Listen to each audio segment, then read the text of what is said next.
मरकस की अंजील उसका छठा बाब, यहां पर बहुत सारे वाकयात हुए हैं, लेकिन मेन हम इसमें जो एक वाकया है कि यीशु मसीह का पानी पर चलना, यहां पर सबसे पहला जो वाकया हुआ चैप्टर 6 में, यह मरकस की अंजील बड़ी खास अंजील है। इसमें जो पहला वाकया हुआ कि हेरोदियस की सालगिरह थी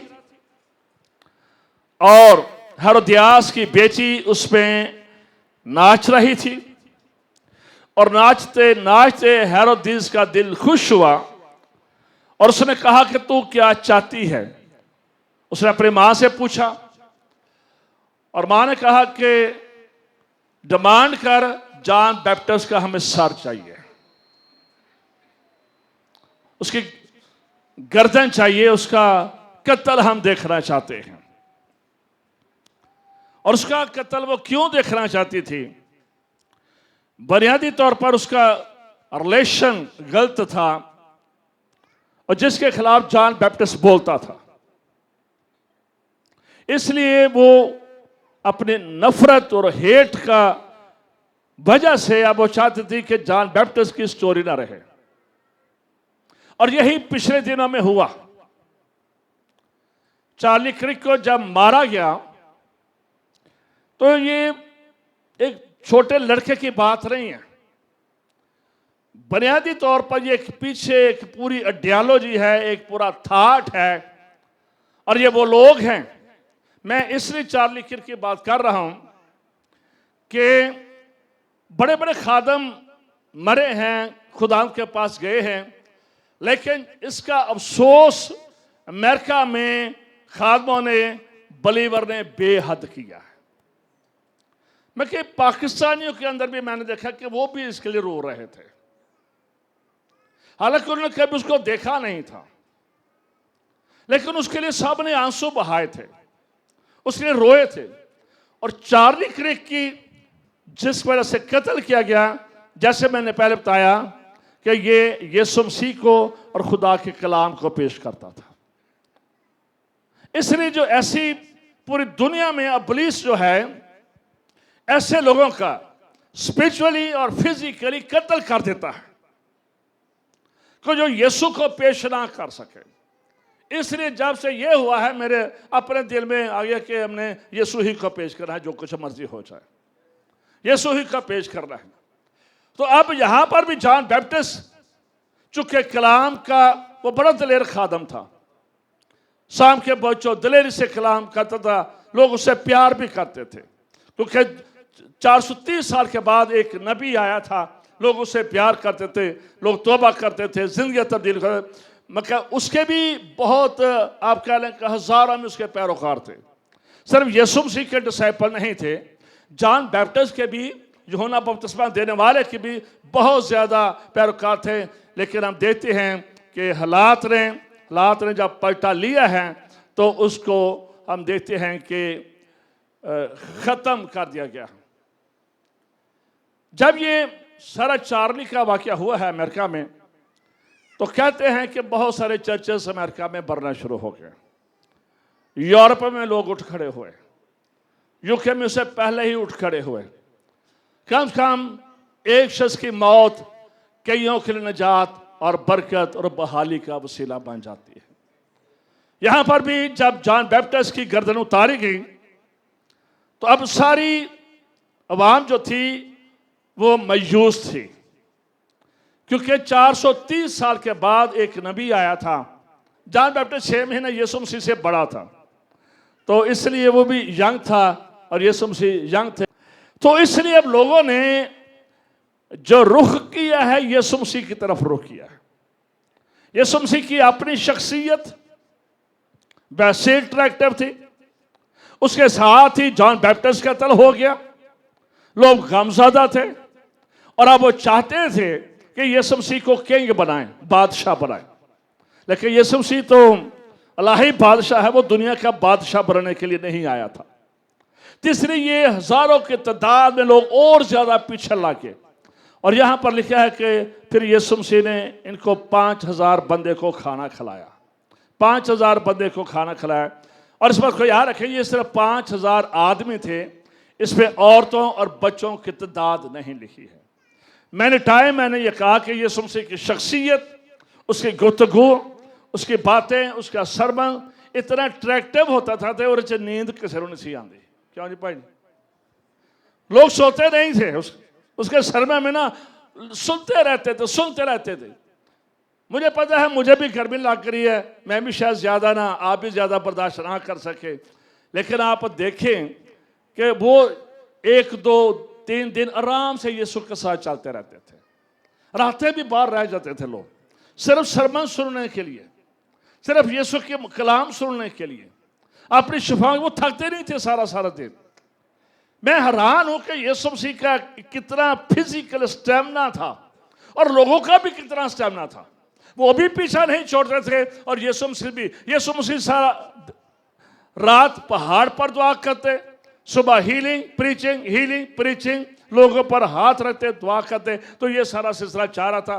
और फिर हम देखते हैं कि यीशु मसीह ने इनको, ये भी हजारों की तादाद में थे। पहले कत्ल हुआ है जॉन बैप्टिस्ट का, फिर ये बड़ी भीड़ है, अब बड़ी भीड़ को भूख लगी है, यीशु ने उनके लिए खाने का बंदोबस्त किया। और ज़ाहिर है जो लोड होता है वो सारी टीम पर पड़ जाता है।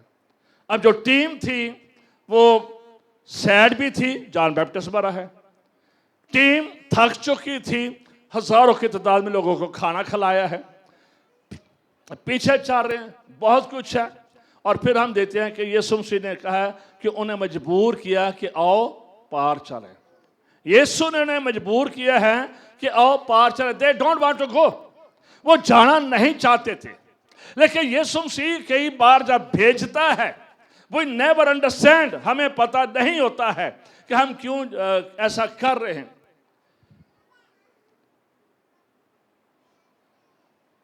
रेहाना बैठी है, इनकी बहन की बेटी उधर एरिज़ोना में। मैं एरिज़ोना में गया, अब ये मुझे पता था कि वहां पर मीटिंग कोई भी नहीं है। तकरीबन 5 घंटे की फ्लाइट थी।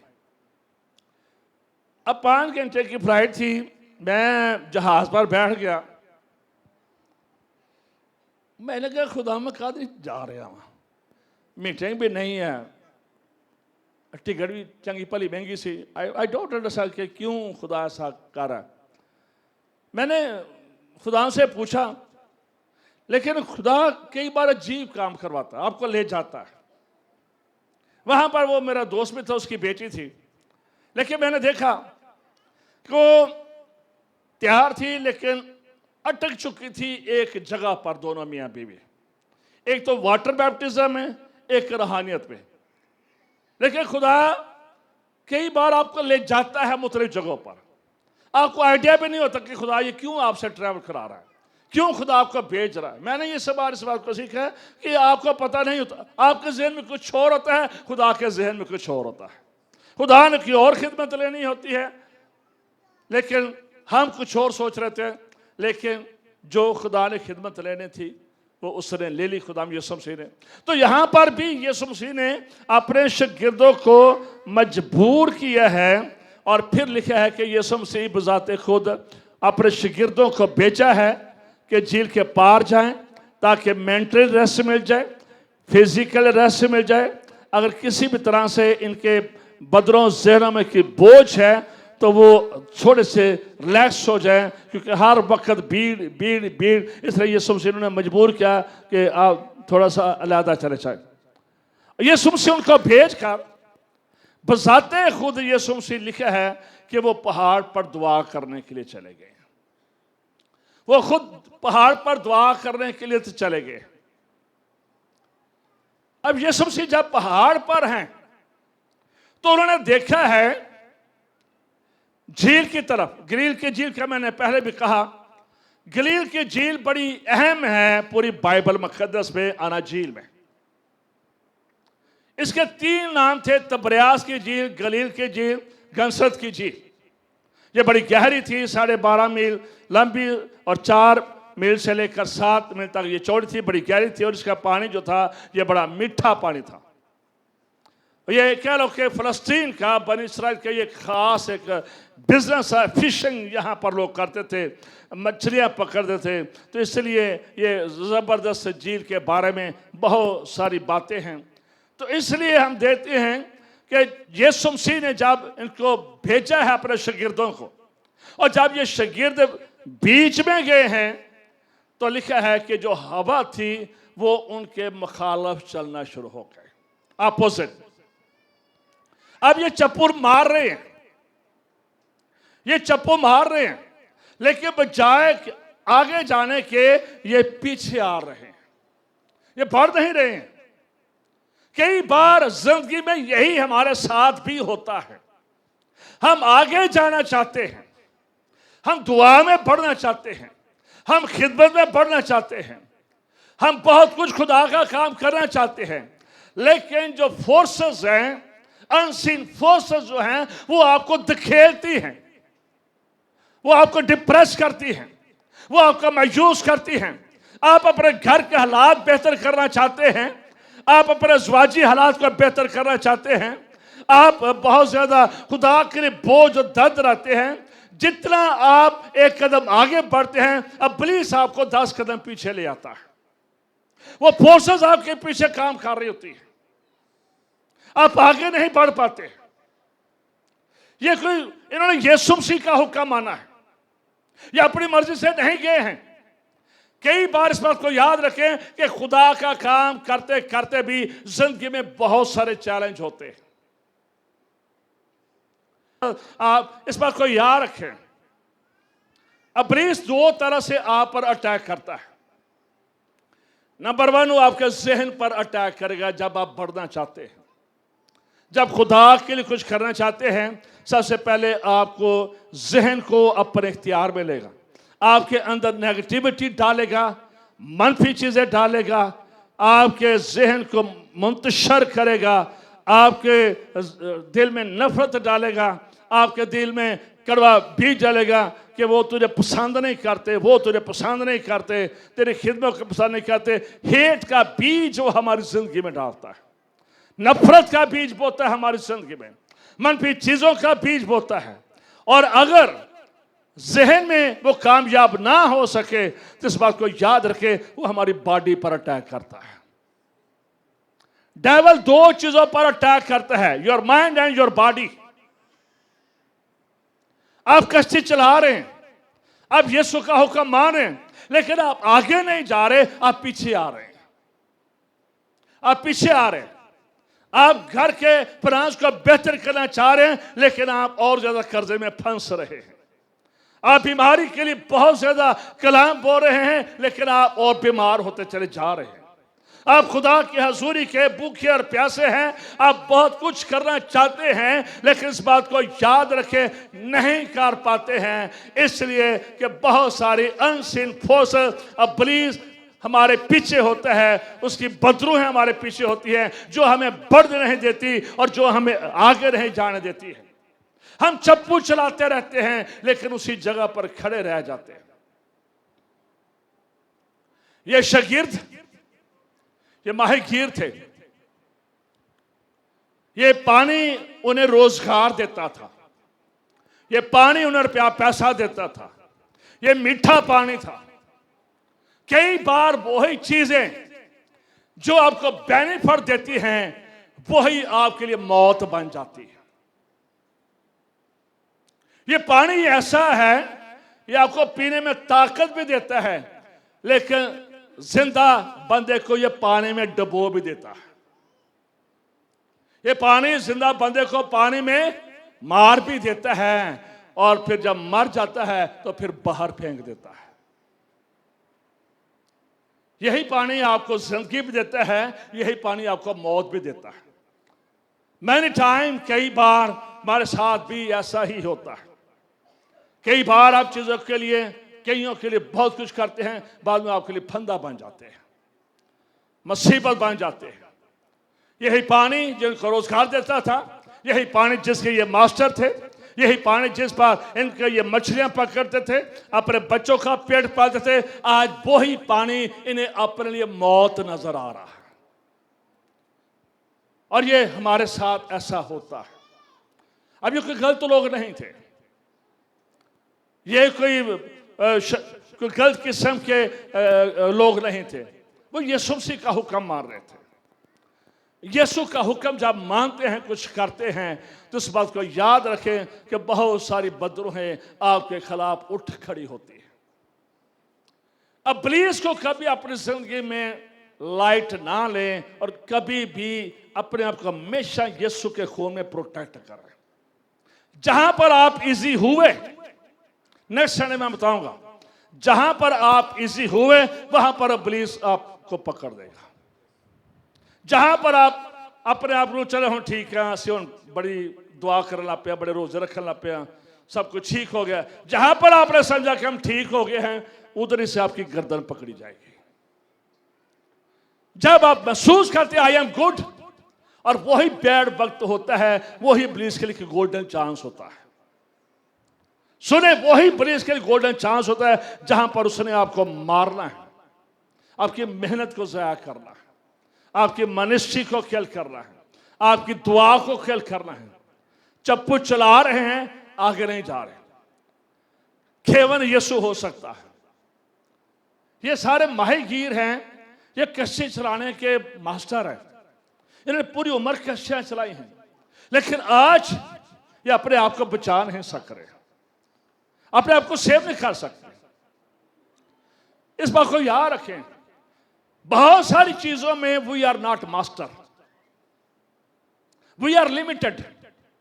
हम महदूद हैं, हमारी सोच महदूद है, हमारी अक्ल महदूद है, हमारे काम महदूद है, लेकिन जिसके साथ हम होते हैं वो लामहदूद है, उसकी कुदरत लामहदूद है, वो कादिर मुतलक है। बहुत सारी चीजें हम जिंदगी में नहीं कर सकते हैं। इतना बड़ा खादम मर गया, ट्रंप का दोस्त था, लेकिन ट्रंप उससे बचा नहीं सका। कईयों के साथ ऐसे हादसात होते हैं, बड़ी बड़ी यारी दोस्ती सदरा नाल, वजीरा नाल, वजीर आजम नाल, but they can not do anything for them, वो उनके लिए कुछ भी नहीं कर सकते। इंसान सब कुछ नहीं है। खुदा हमारी जिंदगी में इस बात को आने देता है, एक मौका आने देता है जहां पर मैं अपने से नजर हटाकर अपने आसमानी बाप की तरफ देख सकूं। यही सबसे बड़ी काम है। यही सिस्टम आपने दलेर करना है अपना। अपने बिलीव सिस्टम को बेहद बढ़ा लें, अपने ईमान को बेहद बढ़ा लें, अपने ईमान की एक्सरसाइज करें, बिलीव करें खुदा के वादों पर, बिलीव करें उसके कलाम पर, और फिर खुदा आपके बिलीव को शर्मिंदा नहीं होने देगा। इब्लीस हमारे ईमान पर डाका डालता है। वो ऐसा डाका है, ऐसा चोर है, वो सरिये नजर नहीं आता है, लेकिन वह हमारा ईमान चुराता है, हमारा ईमान चुराता है, हमारा ईमान चुराता है, हमारे अंदर मनफी पड़ता है, नहीं हो सकता, नहीं हो सकता, नहीं हो सकता, तू आगे नहीं बढ़ सकता, तेरा खानदान आगे नहीं बढ़ सकता, तेरी ये चीजें आगे नहीं बढ़ सकती है। वो आपको पीछे लाता है। ये चप्पू चला रहे, यीशु की मर्जी पूरी करे, लेकिन उसके बावजूद भी मेरे अजीजों ये आगे नहीं बढ़ रहे हैं। मेरे अजीजों, लिखा है कि यीशु ने उन्हें देखा। यीशु अब उनसे तकरीबन 3-4 किलोमीटर के फासले पर है। यीशु पहाड़ी पर है, बीच में गलील की झील के भी इर्द गिर्द पहाड़ ही थे। यीशु पहाड़ी पर है, तकरीबन 3-4 किलोमीटर यीशु मसीह से दूर है, और जो कश्ती है ये बीच में है। और यीशु मसीह ने देखा कि जिस पार्टी को यीशु ने भेजा है वो कश्ती नहीं चला रहे हैं, बल्कि अपने आप को बचाने की कोशिश कर रहे हैं। जब आप खुदा के साथ चलते हैं, जब खुदा के साथ होते हैं, तो ही वॉच यू, वो आपको वॉच करता है, वो छोड़ता नहीं है। वो चीजों को हमारी जिंदगी में, इन लहरों को, इन तूफानों को आने देता है अपना जलाल ज़ाहिर करे, लेकिन उसने आंखें बंद नहीं की होती है। वो लाइक पहले जब इंडिया पाकिस्तान की बॉर्डर पर जंग होती थी तो बड़े बड़े टावर होते थे, खंबे होते थे, ओपी बहंदा से, शायद किसी को बड़े को याद हो। वो जो ओपी था वो वाच करता था बॉर्डर्स को, बॉर्डर को वाच करता था, दुश्मन की फौजें किधर आ जा रही हैं, किधर क्या कुछ हो रहा है। यीशु मसीह ने देखा, यीशु मसीह हमें वाच करता है व्हाट ही इज डूइंग। आप क्या कर रहे हैं, आपकी डायरेक्शन क्या है, आप कहां फंस चुके हैं, आपकी डायरेक्शन ठीक है या आपकी डायरेक्शन गलत है, या आप गलत रूट आपने ले लिया अपनी जिंदगी में। कोई जीसस वॉच अस, वो हमें वॉच करता है। यीशु ने ऐसे देखा, यीशु के देखने में बड़ी कुदरत पाई जाती है। वो फिक्र करता है, उसके देखने में फिक्र है।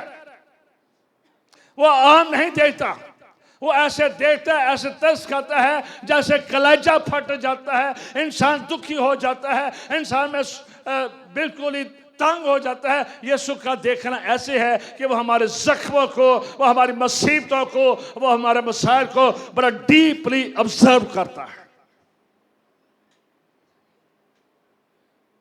कई बार हम सोचते हैं मेरी बीमारी शायद यीशु को नजर नहीं आ रही है, कई बार हम ये सोचते हैं शायद मेरा ये मसला यीशु का पता नहीं। लेकिन कई बार ऐसे भी हो सकता है कि कैसी होती है, हम होते हैं और उसमें यीशु नहीं होता है। कई बार हम अकेले ही जोर मारते हैं,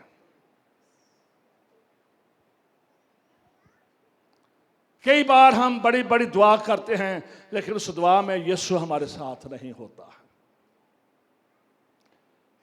अगर आप 10 मिनट की दुआ करें और यीशु आपके साथ हो तो आपके 10 मिनट 10 घंटों के बराबर है। आप हैं तो यीशु है। मैनी टाइम बहुत सारे लोग with all presence of God prayer कर रहे होते हैं, वो एक जिस्म की प्रैक्टिस होती है, इसमें यीशु शामिल नहीं होता। इसलिए मैनी टाइम हम चप्पू ही चलाते रह जाते हैं और हमारा हल नहीं निकलता है। ये एक बहुत बड़ी शायद सब ना अंडरस्टैंड कर सके, लेकिन मेजॉरिटी कोठी में अकेले हैं, उस कोठी में खुदा नहीं है। क्या आपकी कोठी में खुदा है? क्या आपकी जिंदगी में खुदा है? क्या हम उसके साथ मिलकर कश्ती चला रहे हैं, दुआ कर रहे हैं? क्या वो है, हमें महसूस हो रहा है? मैनी टाइम अकेले ही होते हैं, हम अकेले ही होते हैं, और यही वजह होती है हम पूरी उम्र चप्पू ही मारते रह जाते हैं, हम ड्रैगिंग ही करते जाते हैं। Because we are lone, not Jesus Christ with us. हमेशा जब भी चलें यीशु को साथ लेकर चलें। जिंदगी में ऐसे हालात आते हैं, मैंने देखा कई बार, मैंने कहा कि मैं इस बात physically many time I was tight, मैं बड़ा तंग हुआ, लेकिन फिर फौरन ही मैंने खुदा यीशु को पुकारा, उसका लहू को पुकारा। एक जब आप सच्चे दिल से, आपको सेकंड लगता है, आप एम्पावर हो जाते हैं। वो चीजें जो आपको डिप्रेस करती हैं, मायूस करती हैं, लेकिन जब आप सच्चे दिल से उसकी तरफ देखते हैं तो फिर वो उस कश्ती में आ मौजूद होता है, फिर चीजें आसान हो जाती हैं। अपनी जिंदगी की कश्ती में मेरे अजीजों हमेशा इस बात को याद रखें कि यीशु मसीह को रखें। डे बाय डे हालात जो हैं ये इजी नहीं होने हैं। आज जो पूरी दुनिया के हालात हैं, पूरे मुल्कों के जो मुआदे हो रहे हैं, ये डायरेक्शन किसी तरफ जा रही है। अब जब चर्च तैयार नहीं होगा, अब चर्च उससे ईमान में नहीं होगा, जब यीशु की दुल्हन खूबसूरत नहीं होगी, तो फिर बहुत सारे उसी गलील की झील का हिस्सा बन जाएंगे। अगर तैयार नहीं है, ईमान नहीं है, यीशु नहीं है, ईमान नहीं है, यीशु नहीं है, तो हमारी रूहानियत बेकार है। बगैर ईमान के उसको पसंद नहीं आते।